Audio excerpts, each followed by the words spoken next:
जय जय रघुवीर समर्थ। बघा, 7 भागाची उपासना कशी करायची ते आपल्याला सद्गुरू आज सांगतात। जर आपण 7 भागाची उत्तमाची उपासना केली तर दिवसभर आपल्याला सामर्थ्य पुरते। म्हणूनच समर्थ म्हणतात की 7 भागाची उपासना करूनच आपल्याला घराच्या बाहेर पडता आलं पाहिजे, असं समर्थ आपल्याला ते सांगतात। बघा, सद्गुरु चरित्र अध्याय 14वा कुर्यवन शासन सायन देव वर प्रधान नाम या अध्यायामध्ये बघा सद्गुरूने एक ओवी घेऊनच ठेवलेली आहे। ओवी नंबर 26 आहे। ज्याच्या हृदयी सद्गुरु स्मरण त्यासी कैसे भय दारुण काळ मृत्यू न बाधे जाण अपमृत्यू काय करी। म्हणजे कली काळाचं आपल्याला भय राहत नाही। त्यासाठी आपल्याला सद्गुरूंचे स्मरण नेहमी आपल्याला करता आलं पाहिजे, असं समर्थ आपल्याला ते सांगतात। बघा, सद्गुरू 3 टाइम उपासना करतात, आपल्याला 2 टाइम सांगतात। ही 2 टाइम तर उपासना आपल्याला उत्तमाची करता आली पाहिजे। बघा, सकाळी पाऊण तासाची उपासना असते आणि संध्याकाळी पाऊण तासाची उपासना असते। त्यामध्ये बघा, 1 नंबरला आपल्याला प्रार्थना म्हणायची आहे।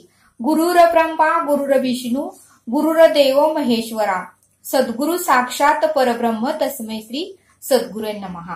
2 नंबरला आपल्याला 7 स्मरणिका करायच्या आहेत आणि स्मरणिका करत असताना आपल्याला कल्पना करायची आहे की सद्गुरू माझ्या समोर आलेले आहेत, मी त्यांच्या चरणाची पूजा करत आहे, मी त्यांच्या चरणावर फुलं वाहिलेली आहेत, अशी आपल्याला कल्पना करून जर 7 स्मरणिका केल्या तर खरंच आपल्याला इतर कोणतेही विचार आणि इतर कोणताही विषय आपल्या मनामध्ये येणार नाही।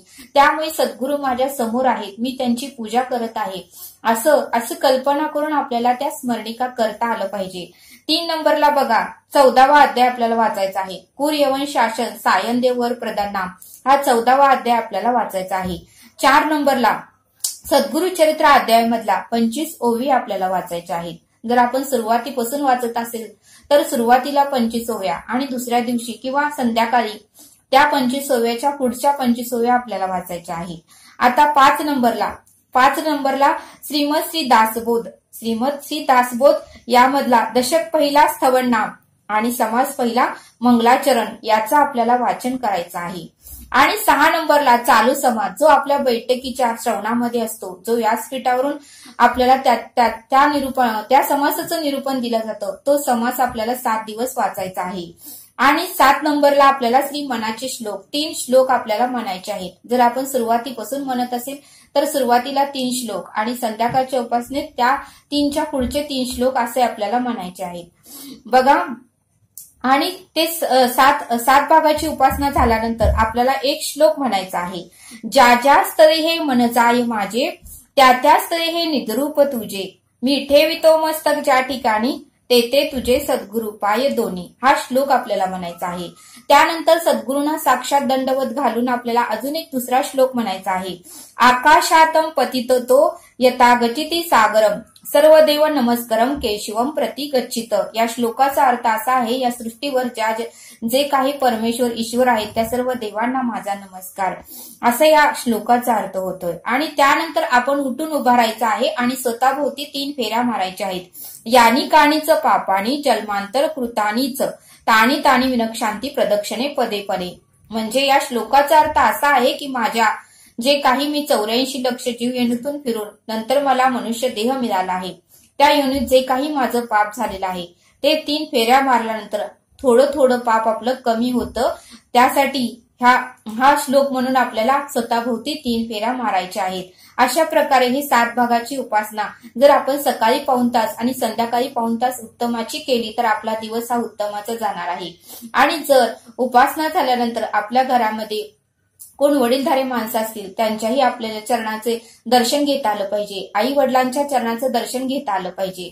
आणि ज्या मुली सासरी गेलेल्या आहेत त्यांनाही सासू सासऱ्यांच्या चरणाचं दर्शन घेऊन हा श्लोक म्हणायचा आहे। ज्या ज्या स्तरी हे मन जाय माझे त्या स्तरी हे निद्रूप तुझे मी ठेवितो मस्तक ज्या ठिकाणी ते तुझे सद्गुरु पाय दोन्ही। बघा, जर संकट किंवा आपला जर मृत्यू येणार असेल तर तो सुद्धा यम सद्गुरूंना विचारून आपल्यापर्यंत येतात।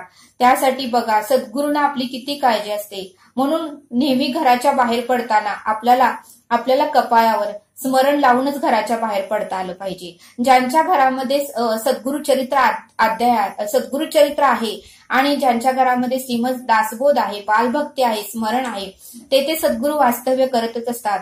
तेथे कोणत्याही प्रकारची कटकटी, भांडण, तंटा नसतात. तेथे सुख, शांती, समाधान नांदत असते.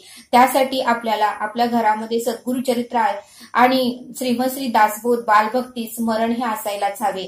आणि 2 टाइम उपासना करून आपल्याला घराच्या बाहेर पडता आलं पाहिजे. सद्गुरू 3 टाइम उपासना करतात, आपल्याला फक्त 2 टाइम सांगतात. आणि ती 2 टाइमची उपासना आपल्याला उत्तमाची करूनच आणि सद्गुरूंना निवेदन ठेवूनच बाहेर आपल्याला जाता आलं पाहिजे. असं निवेदन ठेवलं तर सद्गुरू आपल्याला उत्तमरित्या घरात आणतात. आपल्याला कलिकालाचं भय राहत नाही.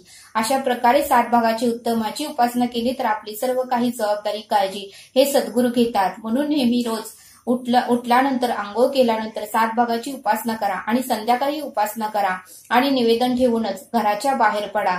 आपल्याला काहीही होणार नाही असं सद्गुरूंनी आपल्याला येथे सांगितलं. तरी आता आपण येथेच थांबूया. धन्यवाद. जय सद्गुरू.